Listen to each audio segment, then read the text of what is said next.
গরম ভাতে এই রেসিপি যদি থাকে তাহলে শরীরও ঠান্ডা থাকবে আর বেশ ঘুমও ভালো হবে।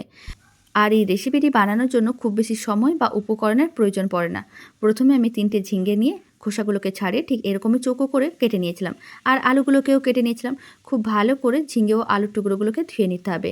এবার একটা মিক্সির জার নিয়েছি, তার মধ্যে দিয়ে দিলাম অল্প করে একটু পোস্ত আর দিয়ে দিলাম একটা কাঁচা লঙ্কা, অল্প করে জল। খুব ভালো করে পেস্ট করে নিতে হবে। আর পোস্ত খেলে কিন্তু ঘুম ভালো হয়।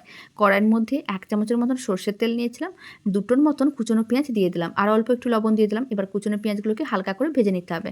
তারপরে কেটে রাখা ঝিঙে ও আলুর টুকরোগুলো দিয়ে দিতে হবে, স্বাদ অনুযায়ী লবণ দিতে হবে, অল্প করে একটু হলুদ গুঁড়ো দিতে হবে। খুব ভালো করে সমস্ত কিছু একসঙ্গে মিশিয়ে নিতে হবে। আর আমি পোস্ত বাটার সময় একটা মাত্র কাঁচা লঙ্কা দিয়েছি। লঙ্কার পরিমাণটা আপনারা কম বেশি করতে পারেন।